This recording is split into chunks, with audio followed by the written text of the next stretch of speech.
ఆరాధనకి వెళ్ళబోయే ముందు కీర్తనలు, దావీదు రాసిన కీర్తనలు 103వ అధ్యాయము 1 నుంచి 2 వచనాలు. నా ప్రాణమా యెహోవాను సన్నిధించుము, నా అంతరంగమా సమస్తమా ఆయన పరిశుద్ధ నామమును సన్నిధించుము.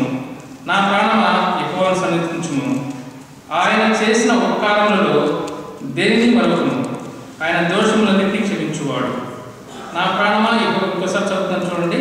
నా ప్రాణమా యెహోవాను సన్నిధించుము, నా అంతరంగమా సమస్తమా ఆయన పరిశుద్ధ నామమును సన్నిధించుము.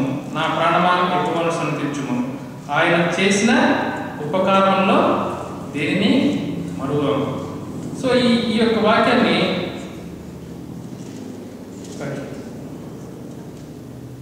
వాక్యాన్ని దావీదు మహారాజు తన ప్రాణంతో చెప్పుకుంటున్నాడు. ఇక్కడ ఏమని చెప్పుకుంటా అంటే, నా ప్రాణమా యెహోవా చేసిన ఉపకారంలో దేన్ని కూడా నువ్వు మర్చిపోవద్దని చెప్తున్నాడు. ఇక్కడ King David is exalting himself and telling his soul not to forget all the benefits which the Lord has done for him. ఎందుకంటే తన ప్రాణం చెప్పుకుంటున్నాడు ఇక్కడ. Why is he telling to his own soul? So తన పితరులు ఇజ్రాయేలు ఏం చేశారండి, దేవుడు చేసిన మేలుని మర్చిపోయారు. ఒకవేళ నా పితరులాగా నువ్వు కూడా నా ప్రాణమా దేవుడు చేసిన మేలు మర్చిపోతావేమో అని చెప్పి తన ప్రాణంతో ఇక్కడ దావీదు మహారాజు ఇక్కడ చెప్పుకున్నట్లుగా మనం 103 కీర్తనలు మనం చూడగలుగుతాం. Why is he reminding himself and his soul to exalt the Lord and to bless and not to forget? Because his forefathers, when they saw the glory of the Lord, they soon forget his works, and that's why David here is saying himself that he should not forget all the benefits. చూడండి, వాళ్ళ పితరులు దేవుడు చేసిన మేలు మర్చిపోయినట్లుగా అదే దావీదు కీర్తనలు చూడండి. దావీదు రాసిన కీర్తనలు 106వ అధ్యాయము 22వ వచనం చూసినట్లయితే దాంట్లో క్లియర్ రాసిన చూడండి. దావీదు రాసిన కీర్తనలు 106వ అధ్యాయము 22వ వచనము ఏమి చూడండి. ఎర్ర సముద్రం వద్ద భయం పుట్టించు క్రియలు చేసిన తన రక్షకుడైన దేవుణ్ణి మర్చిపోయారు. ఏం చేశారంటే ఇక్కడ ఇజ్రాయేల్ ఏం చేశారు, ఇక్కడ ఎర్ర సముద్రం దగ్గర భయం పుట్టించు క్రియలు చేసిన తన రక్షకుడైన దేవుణ్ణి ఇక్కడ ఏం చేశారంటే ఇజ్రాయేల్ ఇక్కడ మర్చిపోయారు. అంటే ఇక్కడ we see in Psalms 106 verses 21 and 22 the example how they forget the glory of the Lord. It reads, they forgot God their Savior, which had done great things in Egypt, wondrous works in the land of Ham, and terrible things by the Red Sea. So ఇక్కడ చూస్తే ఇక్కడ దేవుడు ఇక్కడ అందుకే దావీదు తన ప్రాణం చెప్పుకుంటున్నాడు. ఇక్కడ 103 కీర్తనలో నా పితరుల్లాగా దేవుడు చేసిన మేలు నేను మర్చిపోతావు ప్రాణమా, నువ్వు మర్చిపోమాకు. ఆయన చేసిన ఏ పని కూడా నువ్వు మర్చిపోకుండా ఆయన సన్నతించు, ఆయన్నే సేవ చేయవు. ఎందుకంటే ఆరాధన విషయంలో ఇక్కడ దేవుడు నేను నమ్మదగిన దేవుడు కాదండి. ఆరాధన విషయంలో ఆయన ఇక్కడ రాస్తా చూడండి, ఒక విషయం చూడండి. ఆరాధన విషయంలో ఆయన ఒక విషయం చూడండి ఇక్కడ. That's why David is reminding himself and exalting himself and his soul in verse Psalms 103 to bless the Lord and forget not all his benefits. ఆయన ఆరాధన విషయంలో రోషం గల దేవుని ఒక్కసారి మీకు గుర్తు చేస్తాం చూడండి ఒక నిమిషం. ఎందుకంటే చెప్తున్నానంటే అక్కడ ఇజ్రాయేల్ని ఐగుప్తు దేశం నుంచి వస్తాడు. ఎవరండి, మన మోషే ద్వారా ఐగుప్తు దేశం నుంచి తీసుకుని వస్తాడు. తీసుకుని వచ్చేటప్పుడు అక్కడ ఫరో రాజు చాలా మత్కారాలు చేసి వాళ్ళని ఇజ్రాయేల్ని ఐగుప్తు దేశం తీసుకుని వచ్చి ఎర్ర సముద్రం దగ్గరికి తీసుకుని వస్తాడు. The Lord has brought the children of Israel through a mighty hand, performing miracles before Pharaoh, and he has brought them to the Red Sea. Red Sea ఎర్ర సముద్రం తీసుకొచ్చిన తర్వాత ఏం జరుగుతుంది, అక్కడ వచ్చిన తర్వాత ఇజ్రాయేల్ మరి అటు వెనక చూస్తేనేమో ఆల్రెడీ మళ్ళీ యెహోవా ఏం చేశారండి, ఫరో హృదయాన్ని కఠినపరిచి మళ్ళీ ఆ రథంతోటి గుర్రంతోటి వీళ్ళని తరుముకుంటూ వస్తుంటారు. ఒక సైడ్ చూస్తే, ఒక పక్క చూస్తేనేమో ఎర్ర సముద్రం ఉన్నది. ఆ టైంలో ఏం చేస్తారంటే మన ఇజ్రాయేల్ మోషే మీద సనుగుతారు. ఏమిందండి, మాకు ఐగుప్తుల సమాధులు లేవా, మమ్మల్ని ఇక్కడికి వచ్చి మమ్మల్ని చంపడానికి అని మోషే మీద దేవుడికి సరిగినట్లుగా మనం చూడండి. ఒకసారి నిర్మాకాండం 14వ అధ్యాయము 11 నుంచి 13 వచనాలు చూసినట్లయితే మీకు ఆ విషయం ఉంటుందండి. ఏం చేసినట్టు అక్కడ ఇజ్రాయేల్ దేవుడి మీదను మోషే మీదను సరిగినట్లుగా ఉంటుందండి. ఇక్కడ Exodus chapter 14 you could see how the children of Israel were grumbling to Moses because the Pharaoh was chasing them from behind, and before there was Red Sea, and they were complaining, and was complaining to Moses that there are no burials in Egypt that you brought us here.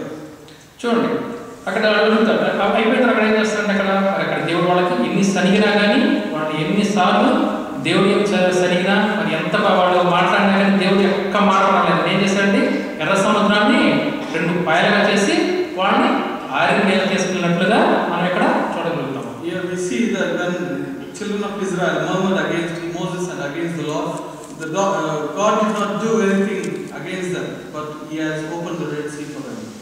తర్వాత red see అయిపోయింది. మరి ఎర్ర సముద్రం దాటిన తర్వాత మళ్ళీ ఎక్కడికి వెళ్తుంటే అరణ్య మార్గంలో నడుచుకుంటూ వెళ్తున్నప్పుడు ఏం జరిగిందండి వాళ్ళకి తాగడానికి మంచినీళ్ళు వాటర్ ఉండవు. మళ్ళీ ఏం చేస్తారు వీళ్ళు మళ్ళీ దేవుడి మీద సలుగుతారు, మళ్ళీ యొక్క మోషే మీద మళ్ళీ సలుగుతారు. చూడండి అది కూడా అక్కడ మనకి నిర్మాణం 15:24 చూసినట్లయితే మీకు మళ్ళీ మీకు దేవుడి ఎందుకు కానీ అది దేవుడి గురించి అది మోషే గురించి కూడా సరిగినట్లుగా మనం చూడగలుగుతాం. And also we could see when they passed the Red Sea, they passed into the wilderness, but where they had no water to drink. Again they started murmuring. We could see that in Exodus 16:24, and the people murmured against Moses, saying, "What shall we drink?" మళ్ళీ కూర్చుని జరిగింది వాళ్ళకి తినడానికి అన్నం ఉండదు. మళ్ళీ ఏం చేస్తారంటే మళ్ళీ మొదలు ఏం చేస్తారండి మళ్ళీ దేవుడి మీద సరగటం, మళ్ళీ మోషేని సరగటం. మాకు ఆహారం ఏం కావాలంటే ఎలాంటి ఆహారం కావాలంట మాంసం కావాలి వాళ్ళకి. చూడండి రాస్తారు అక్కడ మాంసం కావాలంటారు. అరణ్యంలో మనం ఎలాంటి కావాలో కోరుకుంటామండి. అరణ్యం వెళ్ళినప్పుడు ఏదైనా ఒక మంచి గ్లాస్ వాటర్ కానీ లేకపోతే చెట్టు నీడ ప్రభావం అవుతాం. కానీ ఇక్కడ ఏమన్నారండి మాకు ఇక్కడ తినడానికి మాంసం కావాలంట. అప్పుడు కూడా దేవుడు కరుణామయుడైంది మనుషుల విషయంలో వాళ్ళకి ఏం చేయాలి మన్నా ఇచ్చినట్లుగా మనం ఇక్కడ చూడగలుగుతాం. Again we see when they had water, they started again murmuring against the Lord and against Moses, saying that in the wilderness they wanted flesh. Normally people in the wilderness we like to have some water or fruits from the tree, but these people started murmuring and they wanted flesh to eat. According to their will, the Lord has given them manna from heaven. ఇన్ని విషయాల్లో దేవుడు కరుణ చూపింది. దేవుడు ఒక్క విషయంలో మాత్రం కరుణ మాత్రం చూపించండి. ఏ విషయంలో అంటే ఆరాధన విషయంలో మాత్రం. చూడండి ఏం చేస్తారండి ఎర్ర సముద్రం దగ్గర వాడు సరిగినా కానీ దేవుడు ఏం చేశాడు వాళ్ళ ప్రార్థన విన్నాడు. అదేవిధంగా మంచినీళ్ళు లేనప్పుడు వాడు సరిగినా కానీ వాళ్ళ యొక్క ప్రార్థన విన్నాడు. మన్నా లేనప్పుడు సరిగినా కానీ వాళ్ళ యొక్క ప్రార్థన విన్నాడు. కానీ ఒక్క విషయంలో మాత్రం రోషం కలిగి మీ ప్రార్థనలు మాత్రం నేను ఏ విషయంలో అండి నేను రోషం కలిగి దేవుడిని ఏం చేస్తాను. వీళ్ళు వచ్చిన తర్వాత ఎర్ర సముద్రం దాటి ఒక ప్లేస్కి వచ్చిన తర్వాత మోషే కొండ మీదకి వెళ్తాడు, దేవుడితో మాట్లాడతాను. కానీ వీళ్ళంతా ఏం చేస్తారు ఇశ్రాయేల్ మొత్తం ఏం చేస్తారు వాళ్ళ యొక్క ఆడవాళ్ళ యొక్క చెవుల యొక్క రింగ్స్ మొత్తం తీసుకుని వచ్చి ఒక బంగారు దూడను తయారు చేసి ఇంతవరకు ఐగుప్తు నుంచి మమ్మల్ని తీసుకుని వచ్చి ఇంతవరకు మాకు సహాయం చేసింది ఈ దూడే అని చెప్పి దాన్ని ఆరాధించినట్లుగా మనం చూడగలుగుతాం. నిర్గమాకాండం 32 చూసినట్లయితే చూడండి ఒకసారి నిర్గమాకాండం 32. Again we could see that our God is a jealous God. In spite of all the murmurings, the God has given them water to drink, food to eat, but when it comes to worship, our God is a jealous God. There is no compromise in that. We could see when the people of Israel, when Moses gone on the top of the mountain, they were taken all the bulls and they made a calf, mountain calf, and saying that this is the God which has brought us out of Egypt. చూడండి in Exodus 32. చూస్తే పడేసండి అక్కడ మొదటి paragraph మొత్తం చూసినట్లయితే మీరు వాళ్ళు బంగారు దూడ చూసిన తయారు చేసి దాన్ని ఆరాధించినట్లుగా మనం చూడగలుగుతాం. అప్పుడు ఏం చేస్తాడు యెహోవా ఏం చేస్తాడు ఇంతవరకు కన్నా చూపించిన దేవుడు ఆ యొక్క విషయంలో మాత్రం ఆయనకు రావాల్సిన ఆరాధన రాని విషయంలో కానీ ఆయన ఆరాధించకపోవడం వల్ల కానీ ఏం చేస్తాడు దేవుడు ఒకే ఒక విషయం అనుకుంటాడు. అబ్రహాం చేసిన వాగ్దానం కూడా ఈ విషయంలో మర్చిపోయి ఏమంటాడు ఇక్కడ వీళ్ళని సర్వనాశనం చేస్తాను. Here we could see chapter 32 and verse 8 in the first paragraph as we read, the Lord was merciful to them, but when they made a calf, the Lord they did not give glory to God. They did not worship the Lord who brought them out of the land of Egypt. So in verse 8 they have turned aside quickly out of the way which I commanded them. They have made them a molten calf and have worshipped it and have sacrificed thereunto and said, "These be thy gods, O Israel, which have brought thee out of the land of Egypt." In this case, the Lord did not remember His promise towards Abraham also. He wanted to destroy the people because they did not give Him the glory and the worship which is due unto Him. So 32 అధ్యాయం 10వ వచనం చూసినట్లయితే, కావున నీవు ఊరకుండము, నా కోపము వారి మీద నుండును, నేను వారిని కాల్చివేసి నిన్ను గొప్ప జనంగా చేసుకున్నాను. ఏం చేస్తున్నావు? వాళ్ళని కాల్చివేస్తానని దేవుడు చెప్తున్నాడు. ఎందుకంటే ఆయనకి ఆరాధన విషయంలో ఆయన ఏంటంటే అంత రోషం గల దేవుడు అండి. మీ ప్రార్థన విషయంలో కరుణామయుడు, మీరు తప్పు చేసిన విషయంలో దయమై ఉండొచ్చు, మీరు సంఘం రాకపోయినా కానీ మీరు ప్రార్థన చేసినప్పుడు మీకు కృపగల దేవుడు అయి ఉండొచ్చు. కానీ ఆరాధన విషయంలో మాత్రం ఆయన రోషం గల. అది నేను చెప్పడం కాదు, దేవుడు డైరెక్ట్ నేను చెప్తున్నాను. చూడండి ఒకసారి నిర్మాకాండము 34వ అధ్యాయం చూడండి 14వ వచనం చూస్తే, and in verse 32, in verse 9 and 10, in verses 10, now therefore let me alone, that my wrath may wax hot against them, and that I may consume them, and I will make of thee a great nation. So here we could see that Lord is not compromising in time in the due of worship. Even though we might be not coming to the prayer meeting, or we might be praying, but the Lord might be answering.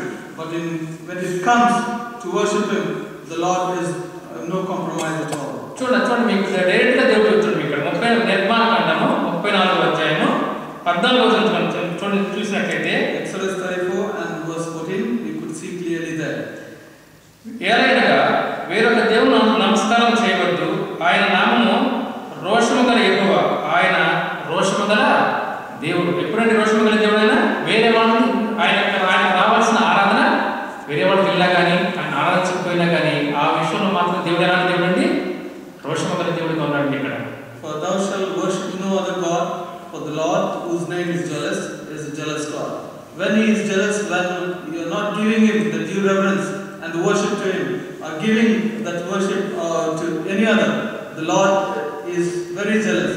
The worship should go only to Him. So ఈ మర్మం తెలుసుకున్నటువంటి దావీదు మహారాజు తన ప్రాణం చెప్పుకుంటున్నాడు. ఏమనండి, ఓ ప్రాణమా, ఒకవేళ నా పితరులాగానే నువ్వు కూడా దేవుడు చేసిన మేలు వలన మర్చిపోతావేమో, నువ్వు అలా మర్చిపోవు, దేవుణ్ణి నువ్వు సన్నతించు, దేవుణ్ణి సేవించని తన ప్రాణంతో ఇక్కడ చెప్పుకున్నట్లుగా చూస్తాం. ఎందుకంటే దేవుడు ఆరాధన విషయంలో మాత్రం రోషము గల దేవుడు అని మరొకసారి ఇక్కడ నిర్మాకాండము గుర్తు చేసుకున్నాడు దావీదు మహారాజు. Here we could see David is exalting himself and his soul, saying that the worship which is due unto God should be given to him, and he is reminding himself that he should not be like his forefathers who forget the glory of God. So అందుకే తన ప్రాణం చెప్పుకుంటాడు, ఓ ప్రాణమా, నువ్వు దేవుడు చేసిన మేలు కూడా దేవుణ్ణి మర్చిపోవద్దు. మరి మీరు అడగచ్చు, మీరు మరి దావీదు మహారాజు ప్రార్థన చేశాడంటే, ఆరాధన చేస్తున్నాడంటే దేవుడు అతను సహాయం చేశాడు కాబట్టి గొర్రెల కావలైనటువంటి అతన్ని కనకవ సింహాసనం కూర్చోబెట్టాడు. ఎటువంటి యుద్ధ విద్య లేనటువంటి అతన్ని గొలియాతు మీద విజయం చేకూర్చాడు కాబట్టి దేవుడు అతను సహాయం చేశాడు కాబట్టి తన ప్రాణంతో యెహోవాను ఆరాధించమని చెప్తున్నాడు. కానీ మనం మీరు అనొచ్చు, మరి నేను దేవుని ఆరాధించాను. We might be asking this question. David was a shepherd boy. The Lord has took him from the sheepfold and kept him on the kingdom of Israel, and also he was not a warrior, but he was exalted over David.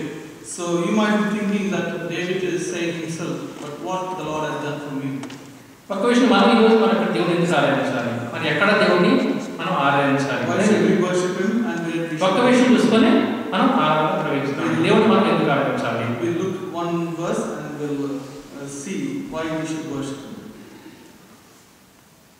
మీకు ఒక brother తెలిసి ఇక్కడ మీకు మన prediction ఉంటారు, brother prediction అర్థం కాదు, Stanley brother. You might be knowing one brother here who lives in Redditch. His name is Stanley. Last time కలిసినప్పుడు అతను చెప్తున్నాడు, వాళ్ళ అబ్బాయినంట ఇక్కడ ఇండియాలో స్కూల్లో జాయిన్ చేయించారంట. అక్కడ He has left his eldest son in India for his studies. So ఆ అబ్బాయిని స్కూల్లో జాయిన్ చేయడానికి దగ్గర 1 year స్టడీ చేశాను. ఏ స్కూల్ బాగుంటుంది, ఏ కాలేజీ బాగుంటుంది, ఏ కాలేజీ అయితే క్రమశిక్షణ కలిగిన కాలేజీ ఉంది, ఏ కాలేజీ అయితే ఏఐసిటి రూల్స్ ప్రకారం కాలేజీ నడుస్తుంది, ఏ కాలేజీ అయితే మా అబ్బాయికి మంచి ఎంసెట్ సీట్ వస్తుంది అని 1 సంవత్సరం పాటు ఇక ఉన్న కాలేజీ మొత్తాన్ని అతను స్టడీ చేసి మంచి కాలేజీలో అతను చేర్పించాడు. He researched almost for 1 year to join his son in India, that which college is good and where he could go for further studies like MCIT and all those things. అతను చివరికి చేసరికి అతను మంచి ఒక college చూసుకొని ఇంత study చేసుకొని అతను మంచి కాలేజ్ చూపించాడు. మనం కూడా ఒకసారి మన బిడ్డల గురించి మనం ఆలోచిస్తాం. ఏంటంటే ఇప్పుడు నుంచే మహారాష్ట్రలో చెప్తుంది గ్రామ స్కూల్ అంటున్నారు. నాకు తెలియని పరిస్థితి చెప్తున్నారు వాళ్ళు గ్రామ స్కూల్ ప్రిపేర్ చేయాలంట.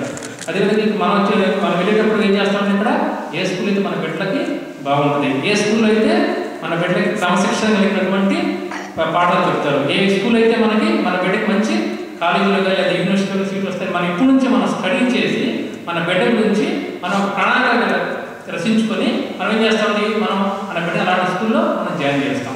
We are also parents of our children, so we might be having the burden. Our children should be going to the best school. As Brother Abraham Reddy is researching for grammar school, so that's how we do the research to give them the best in our life. మరి మన తండ్రి మన గురించి ఏం చేశాడు? మరి our Lord, our Father, what He has done for us. మన తండ్రి కూడా ఇండియా నుంచి నా బిడ్డ వస్తున్నాడు ఇక్కడికి, నా బిడ్డ కూడా అతనికి మంచి స్కూల్ కావాలి. ఎలాంటి స్కూల్ అండి? లండన్ నగరము మరి ఈ యెహోవా ఆశలతోటి కలిగి ఉన్నది. ఈ లండన్ నగరంలో అన్ని పాపకు అలవాటు ఉంది. మరి నా బిడ్డ ఏం చేస్తున్నాడండి, మరి ఇండియా నుంచి ఇక్కడికి వస్తున్నాడు. ఇప్పుడు నా బిడ్డకి ఏం కావాలి? మంచి స్కూల్ ఒకటి కావాలి అని నీకంటే ముందు నీ యొక్క తండ్రి నీ కోసం ఇక్కడ మంచి స్కూల్ తయారు చేశాడు. Our Father in heaven also is also preparing, like example, we come from India, He is preparing us a school here. Our children, His son is coming here to this country where there is so much of things and fancies around, there is so much of attraction. So He is preparing, and we also prepare as a school where we should be in that. ఏంటంటే ఆ school ఏంటంటే, which school is that? దేవుని యొక్క ఈ గౌరవ సంఘం. That school is our church. So ఈ church మీరు అనుకుంటున్నారండి, దయచేసి మీరు వాక్యం గుర్తుంచుకోండి, చర్చికి సంఘానికి మీరు రాలేదండి, మీకోసం దేవుడు మీరు తప్పిపోతారని ఈ సంఘాన్ని మీరు ఏర్పరిచారు. అనే విషయం మాత్రం మీరు మర్చిపోవద్దు. You did not come on your own to this church, but the Lord has enabled you to bring you here because He already prepared this church for you. మీరు అనుకుంటారు నాకు ఇష్టం వల్లనే సంఘానికి వస్తున్నాను, నేను రావడం వల్ల నా యొక్క తలంపు ప్రకారం సంఘానికి వస్తున్నాను అనుకుంటారు. కానీ మానవ తలంపులు దేనికండి? నాశనకరమైన మార్గాలు. ఇది దేవుని తలంపులు కాబట్టి మీరు వచ్చేసి ఈ యొక్క సంఘంలో మీరు దేవునికి ఆరాధిస్తున్నారంటే ఇది దేవుని తలంపు అనడంలో ఎటువంటి సందేహం లేదండి. దీంట్లో You might be thinking that it is your own will or your own whims that you have come here, but it is not like that. It is God's plan that you should be here, because our plans is always opposed to destruction. So దేవుడు already prepared this church for you. దేవుని యొక్క తలంపులకి మానవ తలంపుల గురించి యెషయా గ్రంథం 50వ అధ్యాయము 8 నుంచి 9 దగ్గర వచనాలను చూసినట్లయితే అక్కడ క్లియర్గా చెప్తాడండి, దేవుని యొక్క తలంపులు మానవ తలంపుల కంటే చాలా ఉన్నతమైనవి. సో ఆ యొక్క ఉద్దేశంతో మిమ్మల్ని ఈ యొక్క సంఘాన్ని మీరు ఎక్కడైతే నా బిడ్డ ఎక్కడైతే చెడిపోతాడో, నా బిడ్డ ఎక్కడైతే మళ్ళీ సైతం యొక్క వాళ్ళలో పడిపోతాడో అని చెప్పి తన బిడ్డను రక్షించుకోవడానికి ఏ విధంగా అయితే మీరైతే మనమైతే మన బిడ్డల గురించి ప్లాన్ చేస్తామో, నీ గురించి కూడా నీ ప్రభు అని యేసు ప్రభు నీ దేవుని ఎక్కువ మంచి స్కూల్ కావాలి అని చెప్పి ఈ యొక్క సంఘాన్ని నీకు ఇక్కడ ఆరాధించడానికి ఈ లండన్ మహానగరం నీ స్వభాషం ఇక్కడ ఆరాధించడానికి నీకు ఇచ్చేయండి. దాన్ని కూడా దేవుని ఈరోజు ఆరాధించు. We could see that our thoughts are not like as our Father thinks. You could see that in Isaiah 55:8 and 9. For my thoughts are not your thoughts, neither are your ways my ways, saith the Lord. For as the heaven are higher than the earth, so are my ways higher than your ways, and my thoughts than your thoughts. So here we could clearly see that our Father's thinking and His thoughts are different than ours. మరి మీకు ఇచ్చిన మరి ఇవ్వబడిన సంఘం మరి మంచి సంఘం అనేది the church, the fellowship which God has given to you, is it good? So మంచి స్కూల్ లేదా మంచి పాఠశాల అని దేనంటారండి? Good school or good education, how do we say that? So ఆ స్కూల్ మంచి క్రమశిక్షణ ఉండాలి. ఆ స్కూల్ వచ్చేసి మరి గవర్నమెంట్ రూల్స్ ఫాలో అవుతూ ఆ యొక్క రూల్స్ ఫాలో అవ్వాలి. ఆ యొక్క స్కూల్లో రిజల్ట్ అనేది రావాలి. అప్పుడే ఆ యొక్క స్కూల్ ఏమంటామండి మనం మంచి స్కూల్గా మనం పరిగణిస్తాం. How we compare a good school where there is discipline and where there are good results? మరి మీకు ఇవ్వబడిన స్కూల్ మరి మంచి స్కూల్ ఎలా చెప్తున్నారు?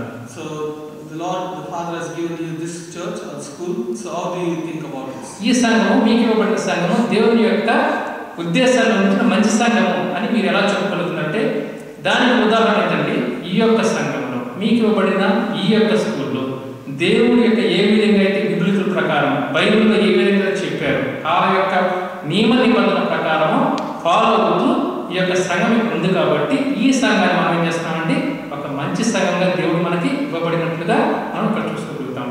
Here we could see how you can say that this church or this fellowship is a good school for you.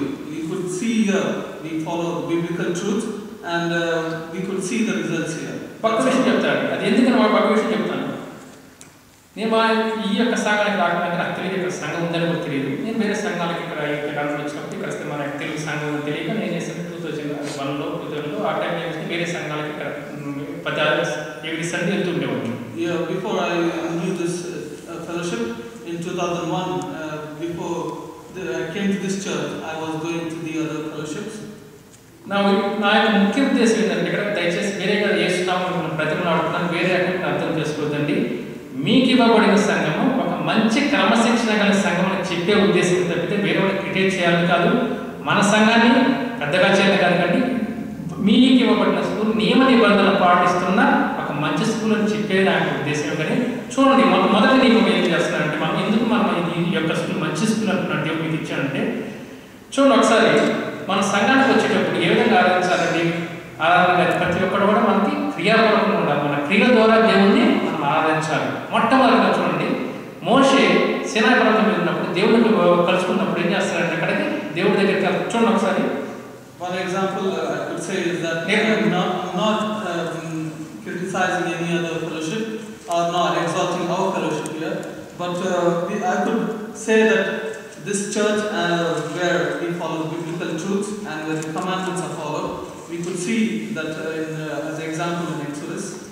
నిర్మాకాండం 3వ అధ్యాయము chapter 3, Exodus chapter 3, 5వ వచనం verses 5. అందుకు ఆయన దగ్గరకు రావద్దు, నీ పాదం నుండి నీ చెప్పులు విడుము, నీవు నిల్చున్న స్థలము పరిశుద్ధ ప్రదేశం అన్నావు. ఏమంటున్నాడు నీకు ఎక్కువ ఇక్కడ నువ్వు వచ్చిన స్థలం ఏ స్థలం అండి? ఇక్కడ పరిశుద్ధ స్థలం. ఏం చేయాలి నువ్వు? ముఖ్యంగా నీ యొక్క చెప్పులు విదిలి వదిలేసి నువ్వు ఇక్కడ వచ్చి నిలబడాలి. And he said, draw out knife with her, put off thy shoes from off thy feet, for the place whereon thou standest is the holy ground. Here we could see the first commandment, the first here we could see that what the Lord is telling Moses. మరి మరి ఇక్కడ జీవంలో దేవుడు పరిశుద్ధ స్థలం ఇక్కడ ఉంది. ఇక్కడ యెహోవా ఆసీనై ఉన్నప్పుడు మనం ఏ విధంగా ఉండాలంటే మనం చెప్పుకొని రావచ్చు అక్కడికి.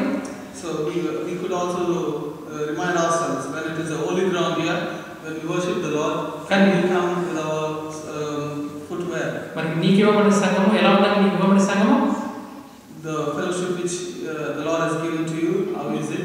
నీ క్రియల ద్వారా దేవుని ఆరాధించే విధంగా ఉంటుంది. According to your deeds, the Lord may be glorified and give you worship. నీ చెప్పులు చేసాడు ఇక్కడ బయట వదిలి ఇక్కడికి పరిశుద్ధ స్థలంలో నువ్వు ఇక్కడ నిలబడ్డావు. ఇక్కడ here we see we left our slippers outside and we come with our bare foot on the holy ground. ప్రతి విషయంలో కూడా నీకు ఇవ్వబడిన సంఘం ప్రతి విషయంలో కూడా దేవుని యొక్క బైబిల్ ప్రకారం నియమ నిబంధనల ప్రకారం అదే విధంగా ఆఫరెన్స్ ఇచ్చే విషయంలో మన ఫస్ట్ ఒక సంఘానికి వెళ్ళాం. అక్కడ ఏం చేస్తారు తెలుసండి, అందరూ ఇక్కడ కూర్చుంటారు. ఎవరైతే ఒక డీకెట్ కానీ వచ్చేసి ఏం చేస్తారంటే ఆరాధన విషయం ఏం చేస్తారంటే ఒక రౌండ్ ఉంటుంది, కింద వచ్చేసి ఇలా ఉండదు అనమాట.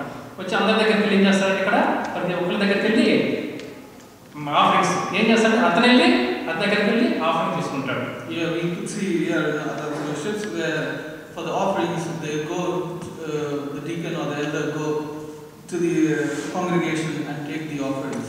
For example, ఇంగ్లాండ్ రాణికి ఒక గ్రీటింగ్ కార్డు పంపించాలనుకోండి. For example, if you want to send a greeting to the queen, so మీరు వచ్చేసి ఏం చేస్తారంటే ఇంగ్లాండ్ రాణికి ఫోన్ చేసి రాణి గారు నేను పలానా అడ్రస్లో ఉంటాను, వచ్చి కార్డు తీసుకున్నారండి మీరు, నాకు బిజీగా ఉన్నాను, చాలా బిజీగా వచ్చి కార్డు తీసుకుని మీరు ఫోన్ చేశారు అనుకోండి. మరి రాణి ఏం చేస్తారని రెస్పాన్స్ ఎలా ఉంటుంది? For example, if you send if you want to send a greeting to the queen, will you call her and say that I have kept your greetings in certain place, please come and pick? How that will be? So ముందు రాణి గారు చేసిన అతను find out చేసి అసలు ఏ country అయితే దాన్ని report చేసి first then she will deport you. మరి ఫస్ట్ ఏం చేయాలి? రాణి దగ్గరికి మనం తెలిసి మీటింగ్ అడగలేదు, మీటింగ్ చెప్పాలని మనం ఏం చేయాలంటే ముందు అపాయింట్మెంట్ తీసుకొని మర్యాదపూర్వకంగా మంచి డ్రెస్ అప్ చేసుకొని ఆయన దగ్గరికి వెళ్ళి వాళ్ళ ఆమె ఎప్పుడైతే వస్తుందో వినయ విధేయతతో మర్యాదపూర్వకంగా తల వంచి ఆమెకి అక్కడ గ్రీటింగ్ కార్డ్స్ మనం టీవీలో కూడా చూస్తూ ఉంటాం. Yeah, you could see when people take greetings, or when you want to greetings, you take appointment and you go and meet her with reverence and good clothes. మరి ఈ భూలోకమైన రాణికి మీరు అంత ప్రాముఖ్యత ఇస్తున్నప్పుడు మరి జీవముల దేవుడు సర్వశక్తిమంతుడు మిమ్మల్ని రక్షించిన దేవుడికి మీరు ఆహ్వానించడం ఎంత వినియోగత ఇవ్వాలండి? So for this worldly queen, you give so much reverence. But the God who created the heaven and earth, our God and Father, and the King, how much you should give reverence to him. So దేవుడు మన దగ్గరికి వస్తాడు, బాబు నాకు ఇవ్వని ఆ యొక్క అది మన ఆంధ్ర నుంచి వచ్చిన వాళ్ళకి ఆ పదం గురించి అర్థం అవుతుందన్నమాట. ప్రతి ఒక్కరి దగ్గరికి ఇలా అనుకోనేది దేవుడి విషయంలో లాంటి పదం చెప్పడం సిగ్గుగా ఉంది. ఆ దేవుడు మన దగ్గరికి వస్తాడా లేదా మనం దేవుడి దగ్గరికి వెళ్ళాలా? People, we come from India, we know what begging is. God come to us and asking for alms, or should we come to him? చూడండి, దాని గురించి కూడా మీకు ఆఫరింగ్స్, చర్చ్ ఆఫరింగ్స్ ఏ విధంగా వాళ్ళ దాని గురించి కూడా ఉంది ఇక్కడ. చూడండి, see also how the church offering should be in the word of God. లేవియ కాండము 7వ అధ్యాయం 14వ వచనం చూడండి. Book of Leviticus chapter 7. చూడండి, ఇంగ్లీష్ బైబిల్ చూడండి, బాగుంటుంది. ఇంగ్లీష్ బైబిల్ చూడండి, ఇంగ్లీష్ క్లియర్గా ఉంటుంది. చూడండి, ఇంగ్లీష్ చదవాలి సరే. 7వ అధ్యాయం 14. Verses chapter 7 and verses 14. And of it shall offer one out of the whole of it oblation for an day offering unto the Lord, and it shall be the priest that sprinkleth the blood of the peace offering.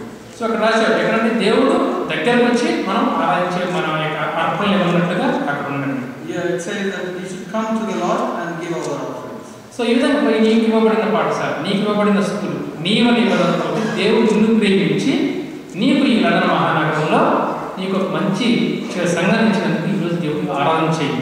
The Lord has loved us and given us according to his own love this fellowship of this church, this school for you. So for getting such a wonderful gift from the Lord, we worship. ఎందుకంటే ఆరాధన విషయంలో మాత్రం దేవుడు రోషముల దేవుడి విషయం మాత్రమే మర్చిపోవద్దు.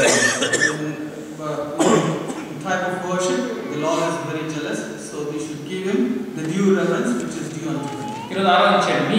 మీ జరిగిన స్వంత మేలుతో పాటు ఈరోజు దేవుడు నీకు గుర్తు చేస్తున్నాడు. నీకు ఈరోజు నీకు మంచి సంఘాన్ని ఇచ్చాడు. దాన్ని బట్టి దేవుడిని ఈరోజు ఏదైనా నీ సంఘం లేకపోయినట్లయితే నువ్వు ఎక్కడ ఉండేవాడివో, ఈ సంఘం గారికి లేకపోయినట్లయితే నువ్వు ఎక్కడ ఇంకో ప్లేస్లో ఉండేవాడివేమో, కానీ దేవుడి కృపను బట్టి, దేవుడు నీకు ఇచ్చిన సంఘాన్ని బట్టి నువ్వు ఈరోజు దేవుడిని ఆరాధిస్తున్నావు అంటే నీ యొక్క దేవుని కృప అనంతంలో ఎటువంటి సందేశం లేదు దీంట్లో. So for whatever you have received from the Lord, we will worship him, especially for the fellowship, the church which the Lord has given us locally here. We don't know in this great city where we could have been if this fellowship is not there. So దేవుడు ఆరాధిద్దాం. ఈరోజు మనకి మంచి సంఘాన్ని ఇచ్చిన విధంగా, so దేవుడు ఈరోజు నీకు మంచి స్కూల్ ఇచ్చిన విధానాన్ని బట్టి ఈరోజు దేవుడిని ఆరాధిద్దాం. ఈ యొక్క చిన్న తలంపులతోటి మనం ఆరాధన కలుస్తాం. So these few thoughts we will worship. The Lord has given us such a wonderful fellowship and wonderful school of discipline. So whatever we receive